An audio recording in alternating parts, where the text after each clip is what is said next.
Have you ever walked out of a discovery session with pages of notes, a clear list of requirements, and yet a lingering sense that something important was missed? It was not a feature, not a stakeholder, but the actual problem. And that feeling is surprisingly common. And it's not because teams aren't smart or experienced, it's because most discovery processes are designed to collect answers, not to help people think. And today I want to talk about a different approach to discovery. It's one that borrows heavily from coaching and why it consistently leads to better project outcomes. In most organizations, discovery is treated as a phase you move through quickly. You interview stakeholders, you capture requirements, you document needs, you translate those needs into solutions. And on paper, this makes sense. But in practice, discovery often becomes transactional. Stakeholders come in with preformed solutions. Teams feel pressure to converge quickly. And conversations often revolve around what to build and why it exists.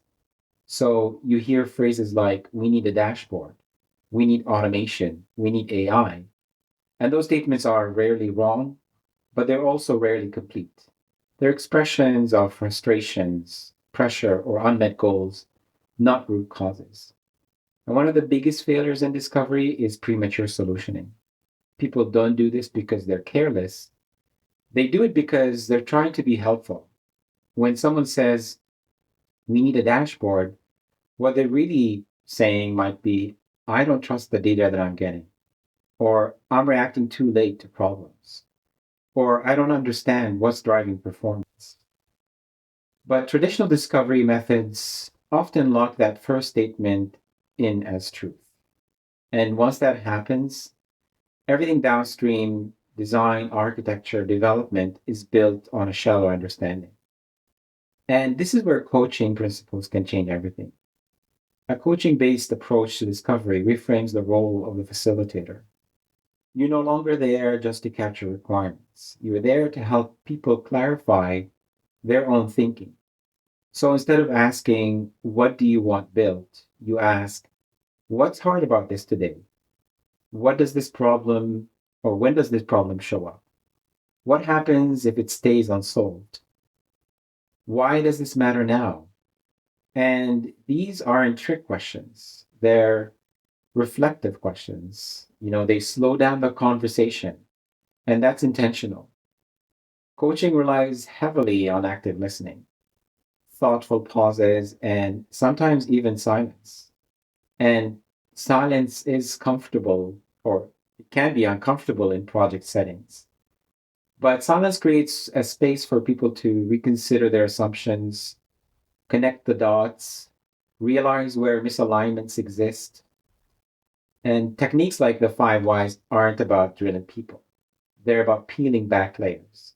So, what looks like a tooling problem often turns out to be a process gap, or a governance issue, or a misaligned incentive, or a breakdown in communication. These things rarely surface in fast, checklist driven discovery. One of the most powerful outcomes of coaching based discovery is ownership. When people arrive at insights themselves, rather than being told, they stop defending positions and start collaborating. So instead of, that's not what I asked for, you will hear things like, now I see why this won't work the way we thought. And that shift reduces friction dramatically. It also leads to fewer late stage surprises, less rework, clearer success criteria, and stronger trust between teams. Projects fail less often not because teams build faster, but because they build the right thing. When discovery integrates coaching principles, problems are framed more accurately, trade offs are surfaced earlier, and solutions align better with real human and organizational needs. So discovery stops being a formality and becomes the foundation for everything that follows. So here's the reframe I'll leave you with. Discovery isn't about extracting answers, it's about creating the conditions for better thinking. And coaching isn't an add on skill, it's the mechanism that makes meaningful discovery possible. If this resonates with you, let me know in the comments. How does discovery actually work in your organization? And where do you think it breaks down? Please like, subscribe, and I will see you in the next one.